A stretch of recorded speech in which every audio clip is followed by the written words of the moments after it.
आदरणीय वक्तागण और प्रिय दोस्तों, और माफ़ कीजिए, मुझे हिंदी और अंग्रेज़ी के सिवा दूसरी भाषाओं पर इतना ये नहीं है, तो मैं तेलुगु में बात नहीं कर सकूँगा।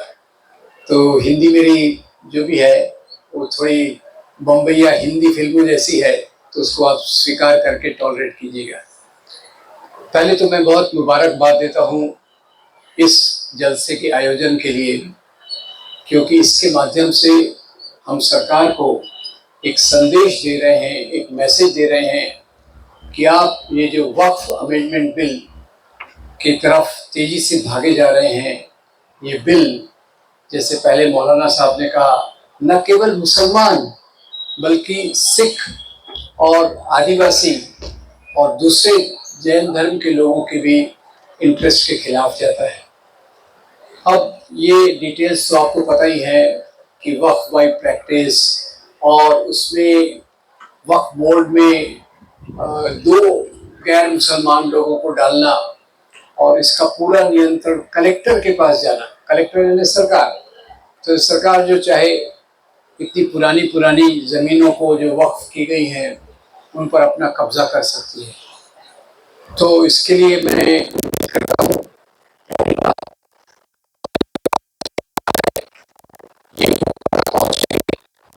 और ये जमहूरियत, डेमोक्रेसी, लोकतंत्र है, इसलिए समाज की हर एक आवाज़ का बहुत महत्व है।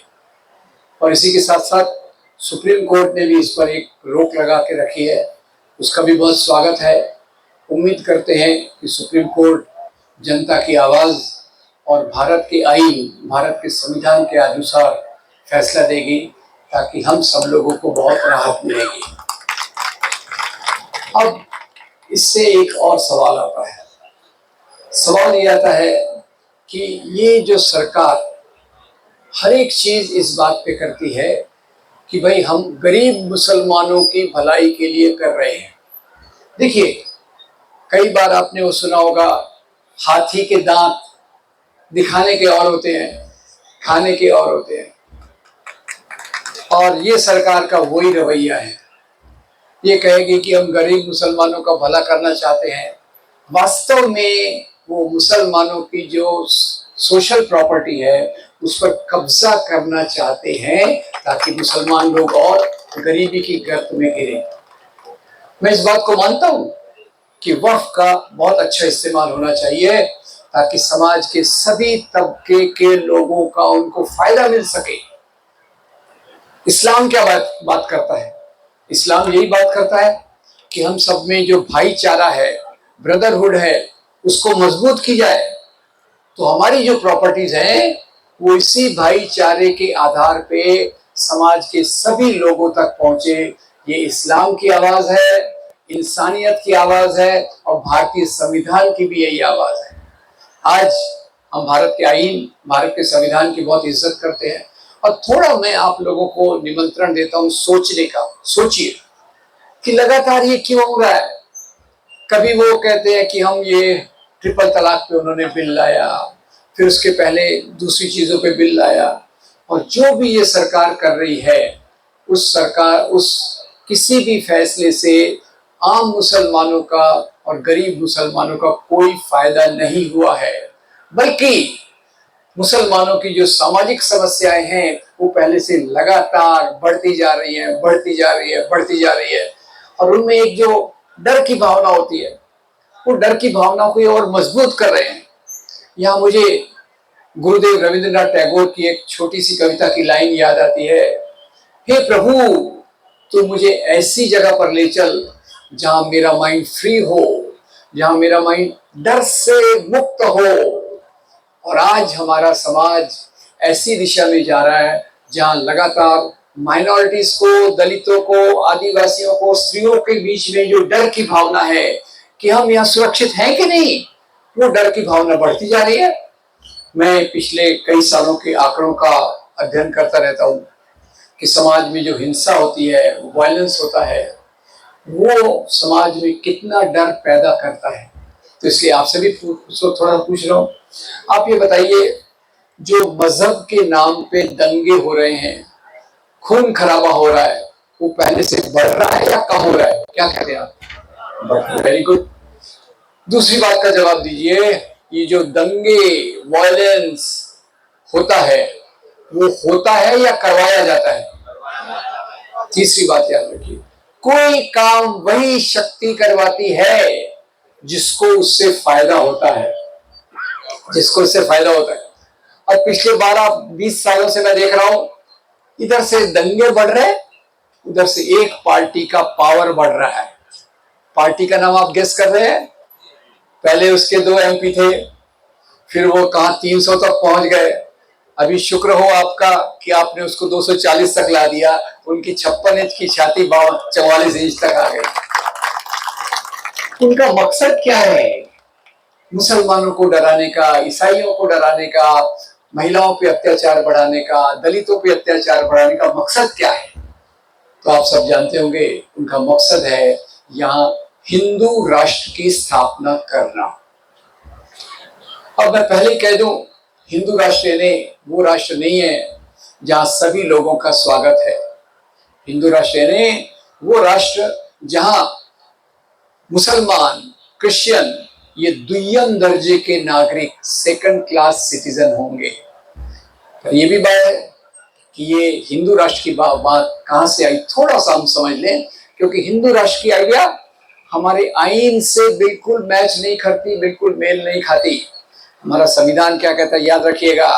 इसलिए मैं आप लोगों को कहूंगा कि संविधान के बारे में आप जानकारी ज्यादा प्राप्त करें। संविधान का जो प्रियम्बल है वो क्या कहता है? हम भारत के लोग, हम भारत के लोग यानी क्या?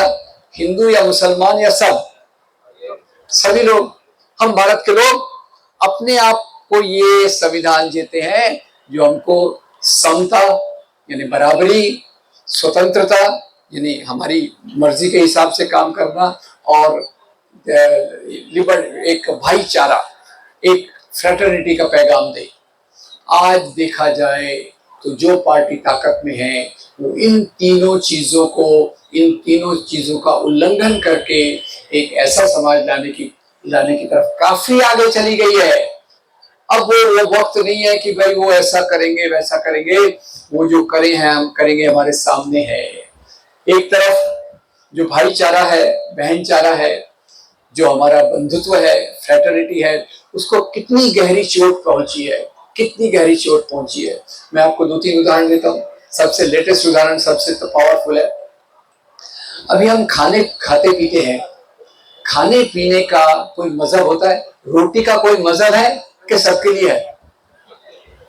शरबत का कोई मजहब होता है? नहीं होता। अभी एक बाबा जी आ गए, बड़े व्यापारी है, पहले कसरत सिखाते थे, उनको लगा कसरत में उतना पैसा नहीं है, कसरत सिखाने में उतना पैसा नहीं है, तो बहुत बड़े व्यापारी बन गए। कोरोना में आपको उन्होंने टैबलेट्स बेची, कोरोना खाओ, ताली बजाओ, ये सब करो। अभी उनका पेट उससे भी नहीं भरा, तो बोले ये शरबत जो रूह अफ़ज़ा है ये तो मुसलमान शरबत है, आप ऐसा शरबत पीजिए जो हिंदू शरबत है। अब शरबत में भी उन्होंने भेदभाव कर दिया, तो इससे निकम्मी, गंदी, घृणात्मक बात कोई हो ही नहीं सकती। मैं देखता हूं हमारा मुल्क सदियों से है, और सदियों से यहाँ हिंदू, मुसलमान, क्रिश्चियन ये सब प्रेम से, मेल जोल से यहाँ रहते आए हैं, प्रेम से और मेल जोल से रहते आए हैं। हम अच्छी बातों से ही शुरुआत करते हैं। अब इन्होंने बातें निकाली, अभी हमारे महाराष्ट्र, मैं महाराष्ट्र में रहता हूँ और वैसे तो पूरी देश की खबर लेने की कोशिश करता हूँ। महाराष्ट्र में एक फिल्म आई थी छावा। छावा फिल्म बताती है कि औरंगजेब कितना क्रूर था, कितना भयंकर था।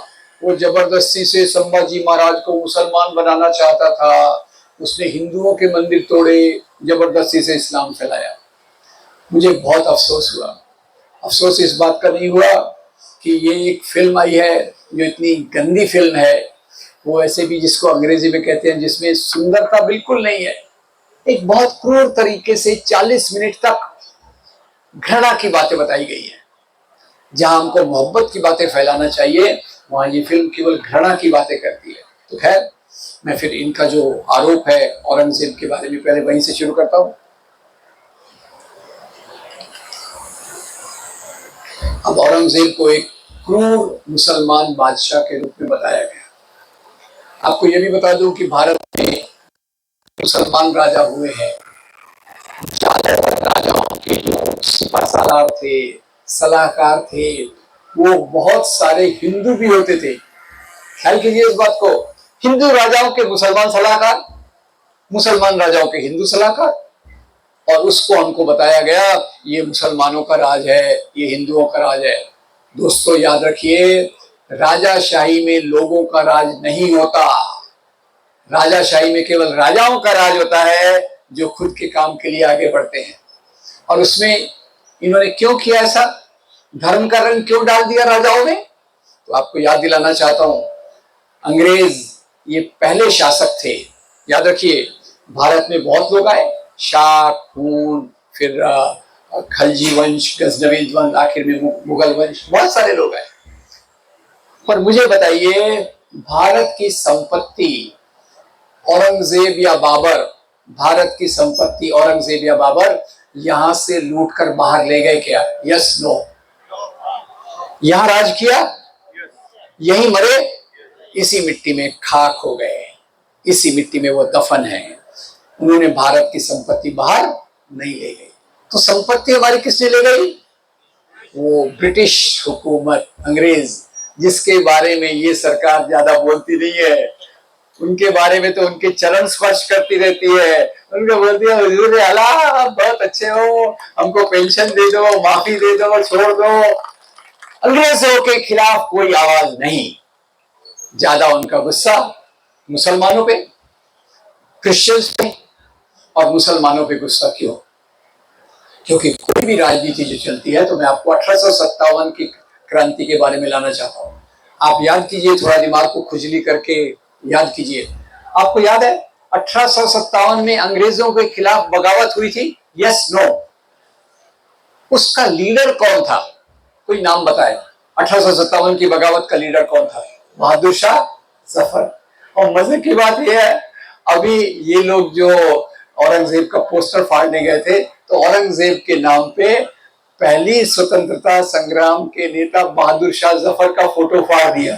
उनको समझते नहीं है बहादुर शाह जफर कौन है, औरंगजेब कौन है। खैर, बहादुर शाह जफर, उनके साथी कौन थे? तात्या साहब टोपे, नाना साहब पेशवा, झांसी की रानी बेगम हजरत महल, और बहुत सारे लोग। तो ये बताइए, केवल मुसलमान अंग्रेजों के खिलाफ लड़े या हिंदू मुसलमान मिलकर लड़े? मिलकर लड़े। अब ये तो लोग मिलकर लड़े, अंग्रेजों की सत्ता डगमगा गई, अंग्रेजों को डर लगा अगर हिंदू मुसलमान में एकता रही तो हमारे पावर का क्या होगा, हमारी सत्ता का क्या होगा। हम जो इतना लूट खसोट के यहाँ से कोहिनूर हीरा, गेहूं, चावल, कपास ले जा रहे, उसका क्या होगा? चौकन्ने हो गए। और उन्होंने कहा अगर यहाँ राज करना है तो कौन सी नीति लगाना पड़ेगा? वोट डालो और राज करो, divide and rule. Absolutely right. तो उन्होंने क्या किया? इतिहास को, जो हमारी तारीख है, उसको एक धर्म का रंग दे दिया। नाम मुस्लिम, हिंदू रंग दे दिया। पहले उसमें थोड़ा देख लेते कैसे उन्होंने किया। अब जैसे आपको पता होगा कि एक लड़ाई, तो अब औरंगजेब के बारे में मैं ज्यादा वर्णन कर देता हूँ। आपको ये भी पता होगा, हमारे महाराष्ट्र में एक सबसे फेमस राजा है जिनके नाम पे बॉम्बे का एयरपोर्ट है, बॉम्बे का रेलवे स्टेशन है, बॉम्बे का इवन वड़ा पाव भी उनके नाम पे है। कोई नाम बता सकता है मुझे? Shivaji Maharaj. Very good, thank you very much. अब शिवाजी महाराज और औरंगजेब की लड़ाई, उसको ये हिंदू मुसलमान की लड़ाई बताते हैं। मेरा विश्वास कीजिए दोस्तों, औरंगजेब की तरफ से जो राजा आया था, जो सेनापति आया था, उसका नाम था राजा जयसिंह।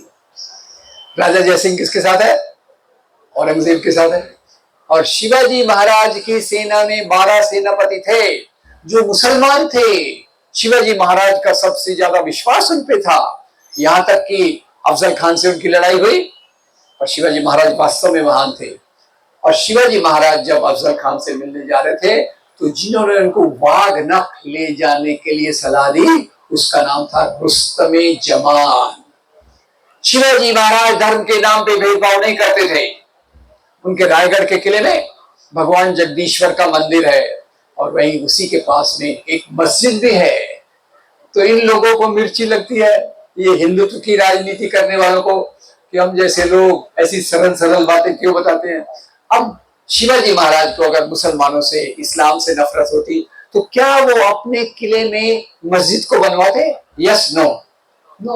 उन्होंने मस्जिद को बनवाया क्योंकि उनको अपनी सभी रियाया से प्यार था। और यही शिवाजी महाराज, इनकी फौज में सिद्दी संबल, इब्राहिम गारदी, दौलत खान, ये सब उनके सेनापति थे। और उनके सबसे बड़े जो ऑफिसर थे, जिसपे उनको सबसे बड़ा विश्वास था, उनका नाम था मौलाना हैदर अली। अब औरंगजेब पे आता हूं, तो औरंगजेब का सेनापति कौन था? राजा जय सिंह। तो एक किताब मैंने पढ़ी थी प्रोफेसर अतहर अली की। प्रोफेसर अतहर अली ने जो मुगल एडमिनिस्ट्रेशन था, बाबर से लेके तो बहादुर शाह जफर तक का, उनका एनालिसिस किया और बताया कि इन सबके दरबारों में हिंदू राजा थे। और सबसे ज्यादा हिंदू राजा किसके दरबार में थे? औरंगजेब के दरबार में। औरंगजेब के 1/3 ऑफिसर, 33% ऑफिसर ये हिंदू थे। राजा जय सिंह, जसवंत सिंह, रघुनाथ बहादुर, ये सब उनके थे। ये बात तो बहुत कम लोगों को पता है, पर ये बात सबको पता होगा। अकबर के दरबार में 9 रत्न थे, यस नो? अकबर के दरबार में 9 रत्न थे या नहीं थे? अकबर के दरबार के 9 रत्नों में कुछ 9 रत्न हिंदू थे। बताइए उनका नाम। उनका नाम था राजा बीरबल, राजा टोडरमल, और उनके दरबार में तानसेन थे जो बाद में मुसलमान बन गए। ठीक है। अब राजा टोडरमल अकबर के दरबार में क्या कर रहे भाई? मुफ्त की रोटी खा रहे या कुछ काम भी कर रहे? राजा टोडरमल अकबर के दरबार में वही काम करते थे जो आज मोदी सरकार में निर्मला सीतारामन कर रही है। अच्छा कर रही कि बुरा कर रही मुझे पता नहीं, पर ये वो महिला थी, ये वो काम राजा टोडरमल करते थे। तो ऐसा पूरा मुगल प्रशासन का मैंने देख लिया।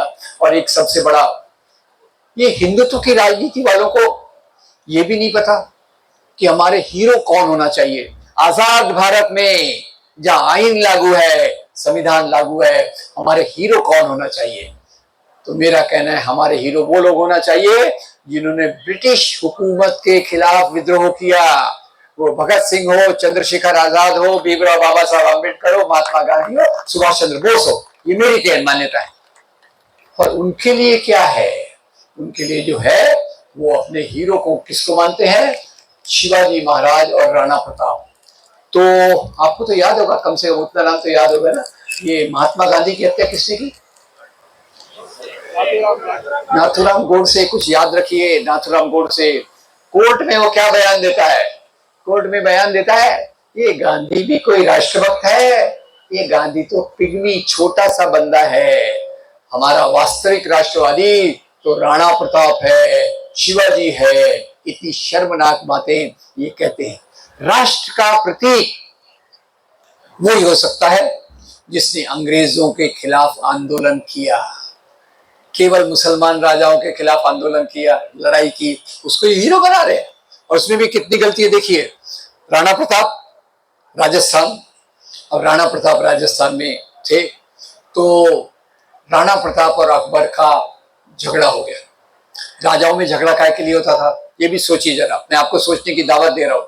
राजा में जो झगड़ा होता था वो सत्ता के लिए, पावर के लिए होता था, धर्म के लिए, मजहब के लिए नहीं होता था। तो अकबर ने राणा प्रताप को कहा मैं आपको 10 हजारी का ओहदा, मनसब देता हूं, आ जाइए मेरे साथ मिल जाइए। राणा प्रताप ने कहा मैं 10,000 से कम नहीं मानूंगा।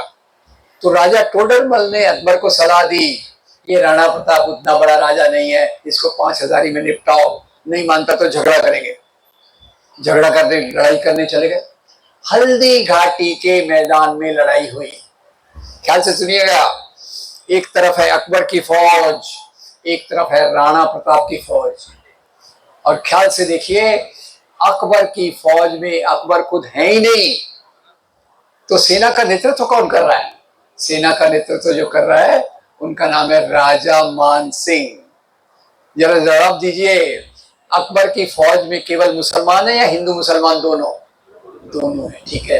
राणा प्रताप जी के पास जाते हैं, राणा प्रताप जी खुद अपने घोड़े चेतक पर बैठकर सेना को लीड कर रहे हैं, नेतृत्व कर रहे हैं। और उनके दो सेनापति थे, एक का नाम था राम सिंह और दूसरे का नाम, ख्याल से सुनिए, दूसरे का नाम था हकीम खान सूर। हिंदू या मुसलमान? मुसलमान। दोनों तरफ हिंदू है? Yes no? दोनों तरफ मुसलमान है। तो ये हिंदू मुसलमान की लड़ाई है या दो राजाओं की लड़ाई है? उसको आज हम मजहब की लड़ाई के रूप में देखते हैं और अंग्रेजों ने इसको डाला और बाद में इसको ये वो लोग कौन है, आपको पहचान लीजिएगा, पहले हाफ पैंट पहनते थे, आजकल फुल पैंट पहनते हैं। हाँ, उन्होंने इस बात को स्वीकार लिया कि भाई ये राणा प्रताप तो हमारे इतने बड़े हीरो हैं क्योंकि वो अकबर के खिलाफ लड़े। उनको इतना कौन समझाए कि जो जिस फौज के खिलाफ वो लड़े थे, राणा प्रताप लड़े थे, उसका लीडर था राजा मान सिंह।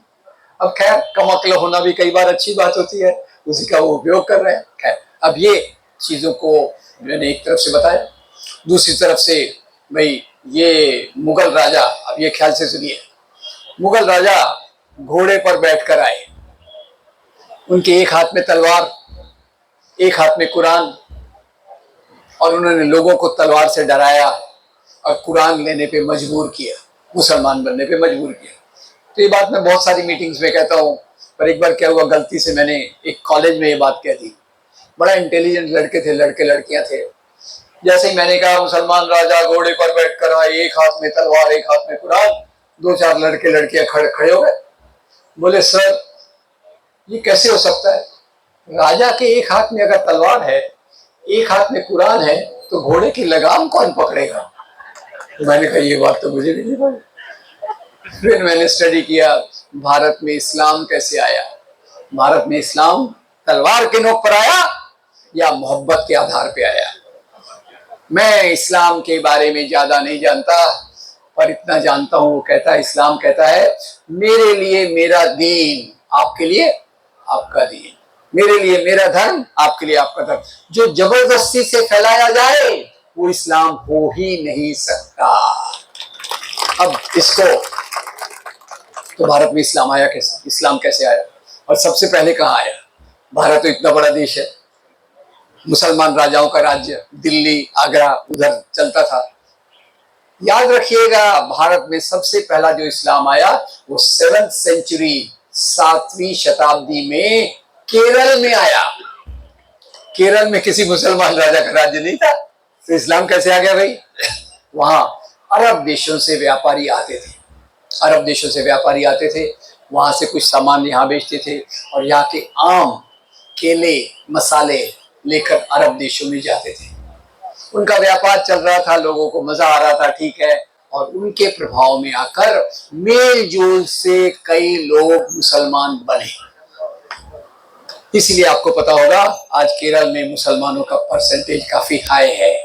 वो इसलिए नहीं कि कोई राजा वहां था, वहां सबसे पहला 15वीं शताब्दी में टीपू सुल्तान गया था। उसके बाद उसने वहां कई अच्छे काम भी किए। आपको एक बात बता दूं, टीपू सुल्तान, आजकल उसके खिलाफ भी बहुत नफरत फैलाई जा रही है, पर मैं एक बात बताना चाहता हूं, औरतों की इज्जत कैसे की जाए ये टीपू सुल्तान ने सिखाया। क्यों? पहले वहां औरतों को छाती के ढकने का अधिकार नहीं था, खुला रखना पड़ता था। टीपू सुल्तान ने कहा ये नहीं चलेगा,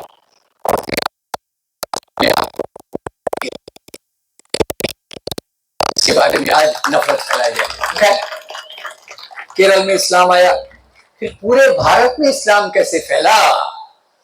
जैसे ये कह रहे हैं कि औरंगजेब ने तलवार के नोक पर अपने लोगों को मुसलमान बनाया, तो मैं उनसे पूछता हूँ भैया, औरंगजेब को संभाजी महाराज पे फिल्म चल रही है, संभाजी महाराज को बोले मुसलमान बनाने के लिए बहुत उसको टॉर्चर किया, उस पर उसको बहुत तकलीफ दी।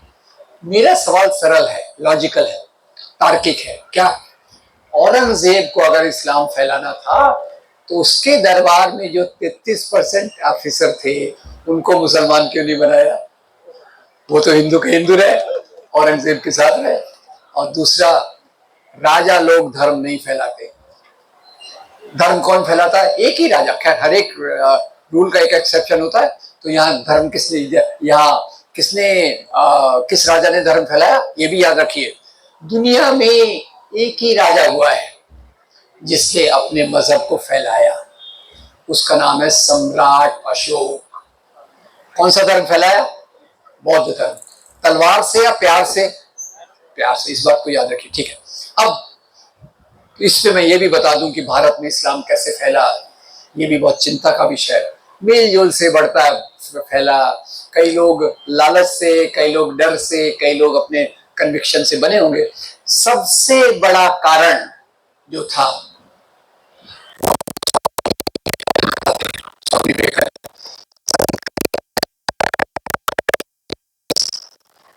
स्वामी जी, ये कहना बिल्कुल गलत है कि इस्लाम यहाँ तलवार की नोक पर फैला। ये कहना बिल्कुल गलत है कि इस्लाम यहाँ तलवार की नोक पर फैला।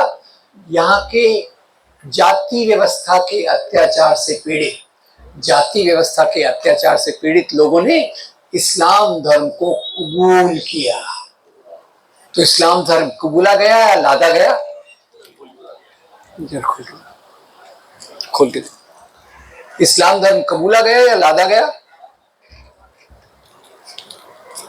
जो हिंदुओं के महानतम संतों में से एक है, वो ये बताते हैं कि इस्लाम धर्म, जाति व्यवस्था यहाँ मजबूत थी। दलितों को, बागर इन लोगों को मंदिर में आने की इजाजत नहीं थी, मंदिर में आने की इजाजत नहीं थी। तो क्या करें? वो जाते थे सूफी संत की दरगाह पे। बताइए, सूफी संत पर जाने की किसी को मनाही थी क्या? नहीं थी। कोई भी धर्म, कोई भी जाति का व्यक्ति वहां जा सकता था, और उसके प्रभाव में आके यहाँ इस्लाम बड़े पैमाने पर फैला। अब दूसरा ये भी बताना चाहता हूँ कि जो इनकी बदनामी की जाती है, मंदिर तोड़े, मंदिर तोड़े, इस पर मंदिर तोड़ने पर भी मैंने बहुत किया। मंदिर तोड़ा गया, मस्जिद तोड़ी गई थी। किसकी लीडरशिप में तोड़ी गई थी? वो अपने वो थे ना रथ यात्री, पहले रथ यात्राएं निकालते थे। हाँ, आडवाणी। आज आडवाणी जी को मैं बताऊंगा, आप उनका नाम आपको अभी भी याद है। उनकी पार्टी ने तो उनको भुला दिया, पर कुछ लोग अभी भी उनको याद रखते हैं, ठीक है। आडवाणी जी ने कहा मंदिर वहीं बनाएंगे। क्यों? पहले वहां मंदिर था। सुप्रीम कोर्ट ने कहा, सुप्रीम कोर्ट ने फाइनली जजमेंट जो दिया वो भी आड़ा टेढ़ा था, पर एक बात उसने कही, इसके नीचे मंदिर होने का कोई सबूत नहीं। और जो खुदाई हुई, इसमें आपको पता है नीचे क्या मिला? खुदाई में ये बात छुपाई गई, बताया नहीं गया।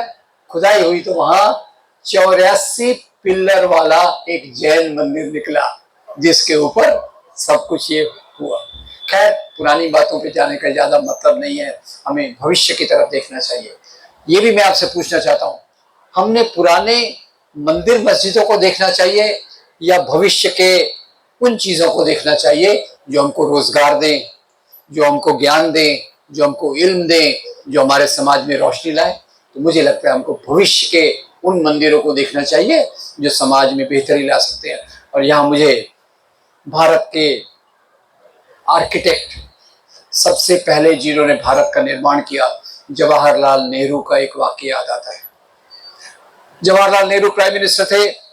इन लोगों ने कहा सोमनाथ के मंदिर को महमूद गजनवी ने तोड़ा था, लूटा था, तो अब सरकारी खर्च से वहां मंदिर बनना चाहिए। नेहरू क्या जवाब देते हैं? मंदिर, मस्जिद, चर्च बनाना ये कम्युनिटी का काम है, सरकार इसमें पैसा नहीं लगाएगी। सरकार पैसा काहे में लगाएगी? तो भाखड़ा नंगल बांध के उद्घाटन करते समय नेहरू जी कहते हैं, ये जो भाखड़ा नंगल बांध है, ये जो पब्लिक सेक्टर इंडस्ट्रीज हैं, ये जो यूनिवर्सिटीज हैं, आईआईटीज हैं, ये आधुनिक भारत के नए पूजा के स्थान हैं। तो हमारे नए स्थान कौन से होना चाहिए? जहां इल्म मिले, नौकरी मिले और समाज आगे चले। तो खैर, इन मंदिर मस्जिदों के ऊपर ये अटके रहे और उन्होंने इस बात को कहा। अब औरंगजेब पे आ जाता हूं, जिसकी सबसे बड़ी आलोचना होती है। औरंगजेब ने 10-12 मंदिरों को तोड़वाया। एग्रीड। क्यों तोड़वाया भाई? क्योंकि वो हिंदुओं के विरोध में था। याद रखिएगा, हिंदुओं के विरोध में होता तो उसके दरबार में हिंदू अधिकारी नहीं होते थे। तो उसने मंदिरों को इसलिए तोड़वाया एक मंदिर में जो अभी जिस पे मुकदमा चल रहा है काशी वाराणसी का, आपको बता दूं, डॉक्टर पट्टाभी सीतारमैया अपनी किताब फेदर्स एंड स्टोन में लिखते हैं कि वहां एक अनैतिक काम, समझ गया आप, एक महंत ने एक रानी के साथ कुकर्म किया, ये डॉक्टर पट्टाभी सीतारमैया लिखते हैं। इसके कारण उस मंदिर को गिराया। किसी मंदिर में उनके विद्रोही छुपे होते थे, विद्रोही बगावत करने वाले, इसलिए गिराया। कई बार कोई राजा हार जाता है उनसे, उसके मंदिर को गिराया।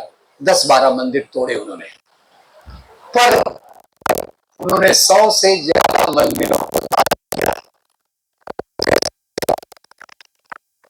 एक डॉक्टर विशंबरनाथ पांडे, उनकी एक किताब है फरमान्स ऑफ किंग औरंगजेब, उसमें वो बताते हैं कि राजा औरंगजेब ने 100 के करीब मंदिरों को दान दिया। ये बात कोई नहीं जानता। ये बात सब जानते हैं कि औरंगजेब ने मंदिर तोड़े, ये बात कोई नहीं जानता कि उन्होंने 100 मंदिरों को दान दिया। 3 मंदिरों के नाम मैं आपको बता देता हूँ। कामाख्या देवी का मंदिर आसाम, महाकाल का मंदिर उज्जैन, भगवान कृष्ण का मंदिर वृंदावन। तो खैर ये सब चीजों के आधार पे ये राजनीति जो अंग्रेजों ने डाली उसको सब लोगों ने स्वीकार नहीं किया। जंगे आजादी का जो लीडर था गांधी और उनका सबसे बड़ा चेला नेहरू, उन्होंने इस बात को नहीं माना। गांधी ने लिखा कि यहाँ मुसलमान राजाओं की प्रजा के रूप में हिंदू चैन से रहते थे, हिंदू राजाओं की प्रजा के रूप में मुसलमान चैन से रहते थे। और इस बात को आगे ले गए पंडित जवाहरलाल नेहरू। अभी लगे हाथ एक बता दूं, अभी एक फ्रीडम एट मिडनाइट नाम का एक सीरियल आया था, जरूर देखिएगा, और उसमें आपको पता चलेगा नेहरू कौन थे, गांधी कौन थे, मौलाना आजाद कौन थे। और भी एक आपको रिकमेंडेशन दे दूं, एक बहुत मात्र जवाहरलाल नेहरू की बहुत अच्छी किताब है डिस्कवरी ऑफ इंडिया, भारत की, उसी पे एक सीरियल बना है जो आपकी जेब में है, आपके मोबाइल पे यूट्यूब पे भारत एक खोज निकालिएगा, 50 से ऊपर एपिसोड है, जरूर देखिए, आपकी समझ में बहुत इजाफा होगा। तो खैर ये जो मुसलमानों को बदनाम करने का सिलसिला है ये एक तरफ से नहीं था। आजादी में एक तरफ थे भगत सिंह, जैसे मैंने कहा, भगत सिंह, अंबेडकर, सुभाष चंद्र बोस, गांधी, नेहरू, पटेल, और दूसरी तरफ कुछ लोग थे जो मजहब के नाम की सियासत करते थे। तो मजहब के नाम की सियासत करने वाले कुछ संगठन का नाम मैं आपको बता दूं। आप में से कईयों को याद होगा मोहम्मद अली जिन्ना का नाम। मोहम्मद अली जिन्ना की पार्टी का नाम था मुस्लिम लीग, और जिनका मैंने उल्लेख किया ना, वो माफी मांग के आए थे, 60 रुपए की पेंशन लेते थे, वो कौन सी पार्टी में थे? हिंदू महासभा।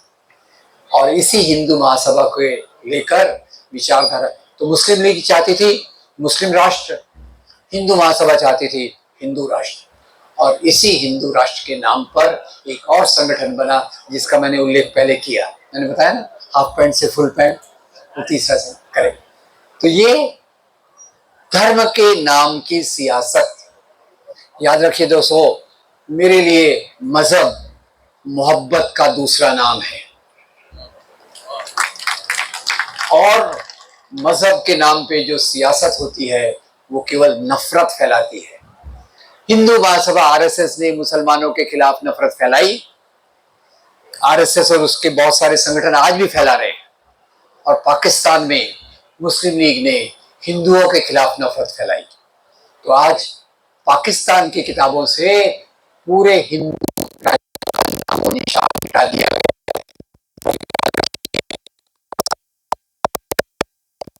आज एक चालू हो गई है, हमारी किताबों से मुसलमान राजा, मुसलमान लोग, उनका पूरा नामो निशान मिटाने की प्रक्रिया चालू हो गई है। तो खैर इसको मैं यहाँ रोककर इस पर बात पर आऊंगा कि आखिर में आरएसएस का पॉलिटिक्स चाहता क्या है। मुस्लिम लीग तो पाकिस्तान चली गई, पाकिस्तान की बर्बादी का हाल आप देख रहे हैं। ये भी मेरी दूसरी बात है, जहां भी मजहब के नाम पे सियासत होती है वहां डेवलपमेंट, विकास नहीं होता, विकास के बदले वहां होता है विनाश। इसलिए पाकिस्तान में देखिए पेट्रोल 300-400 रुपए का लीटर, अपन भी उधर ही जा रहे हैं, और शक्कर अभी मेरे दोस्त बता रहे थे 200 रुपए किलो हो गई है। मीठा खाना बंद करना पड़ेगा, डायबिटीज से बच जाएंगे शायद, ऐसा उनका इरादा होगा। तीसरा, मैंने ऐसा श्रीलंका में भी देखा कि वहां भी इसी प्रकार की सियासत चल रही है। तो अलग अलग जगह पे जहां भी मजहब के नाम की सियासत होती है वो देश को बर्बाद कर देती है। भारत में पहले 30-40 साल तक, आजादी के बाद 30-40 साल बाद तक हम ठीक ठाक रास्ते पे चलते रहे। नफरत की सियासत मजहब के नाम पे इतनी मजबूत नहीं हुई। 1980 में शाहबानो का मसला हुआ तो आडवाणी जी ने रथ यात्राएं निकाली, मंदिर वहीं बनाएंगे। रथ यात्रा आगे चलती थी, खून की नदियां पीछे बहती थी। मैं आपको डरा नहीं रहा, पर इतना बताना चाहता हूं, जहां भी सांप्रदायिक कम्युनल फसाद कराए जाते हैं उसमें मारे जाने वाले ज्यादा लोग मुसलमान होते हैं। जिन लोगों को ज्यादा सजा दी जाती है वो भी मुसलमान होते हैं। और बाकी लोग जो इन फसादात को मैंने बताया किस प्रकार से बढ़ रहे हैं, तो इनका एजेंडा क्या है? हमारे दोस्त सीपीएम के 2 दोस्त बैठे हैं, क्या संघर्ष करेंगे? हमारा वेतन बढ़ाओ, महंगाई कम करो, लोगों को रोजगार मिले, लोग भाईचारे से रहे। आरएसएस कौन से मुद्दे उठाता है? पहला मुद्दा उसने उठाया, गौ हमारी माता है, गाय हमारी माता है। तो मैं कई मीटिंग्स में जाता हूं, उनको पूछता हूं, भैया गौ हमारी माता है, गाय हमारी माता है, तो हमारा पिता कौन होगा? मैं कुछ नहीं कहा, आपने जो कहा वो आपकी मर्जी। अब ये गाय का जो मामला उन्होंने उठाया, क्यों उठाया? उनको गाय से मोहब्बत है? गलत। वो इसलिए कि इसके नाम पर वो मुसलमानों पर अत्याचार बढ़ा सके, इसके नाम पर मुसलमानों के खिलाफ अत्याचार बढ़ा सके। लिंचिंग नाम की एक प्रक्रिया चालू हुई। इस लिंचिंग में 5 साल में करीब 100 मुसलमान मारे गए, 10 दलित भी मारे गए। तो इनका जो पूरा एजेंडा था वो गाय के नाम पर था। और गाय का एक मजाकिया किस्सा मैं आपको बता देता हूँ।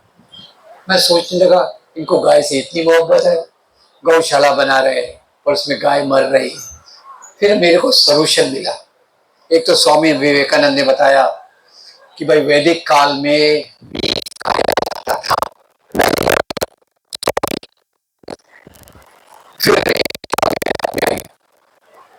और वो उनकी बायोग्राफी थी। अपने एक प्रधानमंत्री थे ना जो कविताएं लिखते थे, अटल बिहारी वाजपेयी। 236 पे आया तो वहां एक किस्सा पढ़ने को मिला। अटल जी एक बार अमेरिका गए हुए थे। अमेरिका में लेक्चर के बाद खाने का आनंद ले रहे थे, मजे से खाना खा रहे थे। तो उनके बाजू में कोई दोस्त बैठा था, कंधे पे थपथपाया, बोले अटल जी आप क्या कर रहे हो? आप जो खा रहे हो तो बीफ है, आप जो खा रहे हो बीफ है। अटल जी हंस दिए, बोले बीफ है तो क्या हो गया, इंडियन गाय का थोड़ी है, ये तो अमेरिकन गाय का है, नो प्रॉब्लम। तो ये इनका बीफ का होते। फिर वो लव जिहाद के नाम पे, अभी शरबत जिहाद के नाम पे कोरोना आया, कोरोना जिहाद। तबलीगी जमात के लोगों की मीटिंग चल रही थी, बोले यहाँ इन्होंने कोरोना बॉम्ब बनाया।